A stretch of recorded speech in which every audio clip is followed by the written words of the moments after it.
The architecture of Africa, like other aspects of the culture, is exceptionally diverse. Diébédo Francis Kéré is an award-winning architect based at the Kéré Architecture in Germany.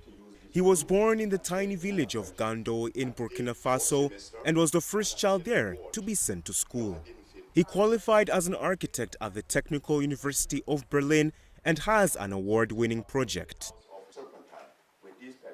He also got great credits for the constructions of school buildings in the village where he was born. His expertise has propelled him to be chosen to design London's Serpentine Gallery. I choose blue. Blue is something meaningful to me in my country. Indigo blue is a natural color that we could get, and that is the color for people to, when you go to a big celebration, that is what you wear. And I wanted to dress with my best color. Being awarded to do the Serpentine Pavilion is the highest commission in my career, and I wanted just to come and show me with my best clothes, and that is blue. According to the New York Times, many African cities are growing faster than ever. A major metropolitan city like Lagos has a slum neighborhood in the south called Makoko. It had a floating school built out of recycled plastics, woods, and bamboo. The facility held about 100 students, but unfortunately, the structure is said to have collapsed in June. Nigerian architect Kunle Adeyam planned to create a suitable building system which was to provide space for education and cultural programs. Mr. Adeyam plans to generate this system, which can be a challenge for people living on water. This settlement was already, in a way, dealing with these issues, although through very poor conditions, but they were already adapting to these issues that I feel are some of the most important challenges of our time.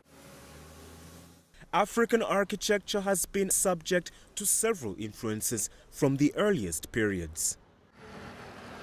The Western culture of designing has also influenced coastal areas since the late 15th century.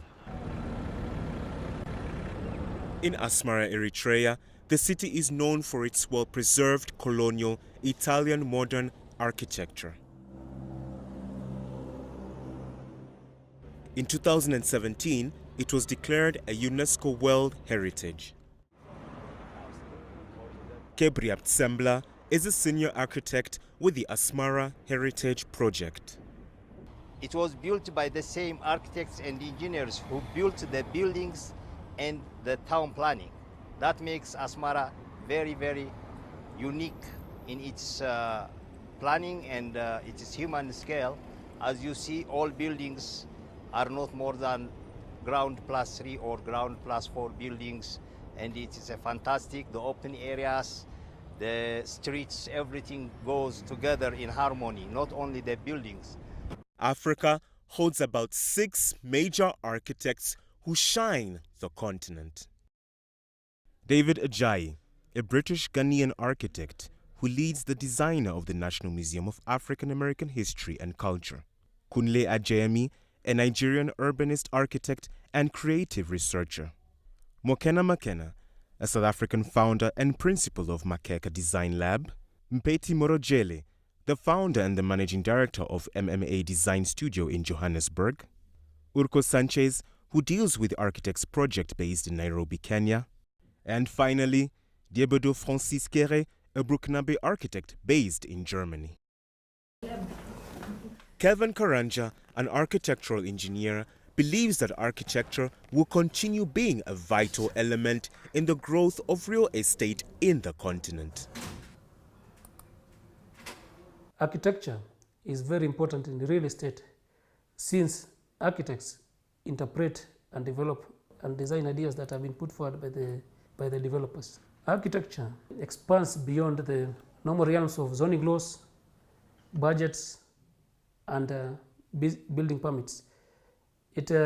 Architecture influences the psyche and emotional experience of people involved. Since architects have the power over the space and thus the power to twirl the human psychology. Back to Mr. Kéré, he hopes the impact of the London Tree Pavilion will be to inspire more architects across Africa's nation. Give them a chance, give them a chance. You will see there is a lot of designer having the big desire to express, to use architecture as a catalyst to inspire people, to push people to believe in themselves. I came from Ghana, a very little village in Burkina Faso, and now I have the chance to design at the Serpentine. So design can be learned. You can study, and it gives you a chance to express yourself. There is no limitation. If you give young people like me a chance, they will contribute to design, to architecture. The diverse African architectural design is just like its culture. Though mixed with European touch, it will always remain an emblem for Mother Africa.